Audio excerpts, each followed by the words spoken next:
Bonjour Pékin. Quelques nouvelles qui concernent les pays de l'Afrique du Nord.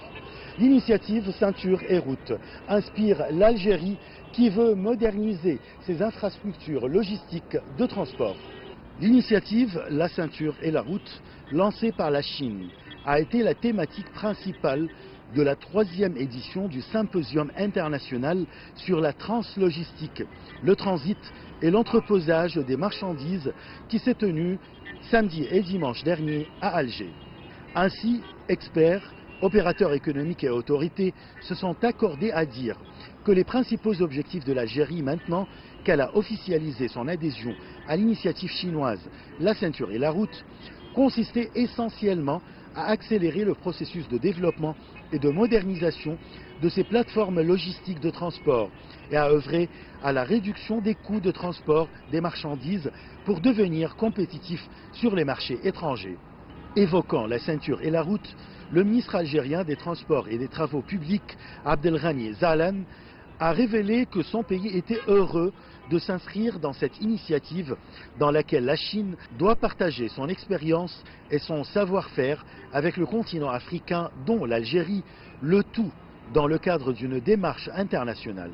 Le Maroc s'est dit prêt à accueillir un sommet des chefs d'État maghrébins en 2019.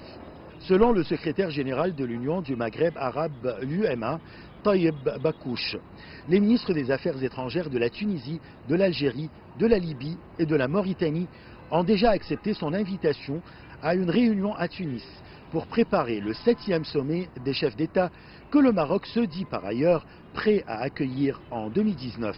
D'après lui, le ministre des Affaires étrangères marocain a de son côté affirmé la disposition de son pays à accueillir les travaux du 7e sommet de l'Union du Maghreb arabe à l'occasion du 30e anniversaire de sa création. Les forces armées égyptiennes ont entamé une série d'exercices militaires antiterroristes conjoints avec leurs homologues africaines. Selon le porte-parole de l'armée égyptienne, le Soudan, le Nigeria et le Burkina Faso constituent le premier groupe de pays de la communauté des États sahélo-sahariens avec lesquels l'Égypte procédera à des exercices conjoints. Ces exercices, qui dureront jusqu'au 14 décembre, se dérouleront sur la base militaire Mohamed Naguib dans la province égyptienne de Matrouh, au bord de la mer Méditerranée. Ces exercices permettront de former les participants à la manière de faire face à divers types de menaces terroristes comme les groupes militants ou les prises d'otages et de les amener à travailler en équipe avec les forces d'autres États amis.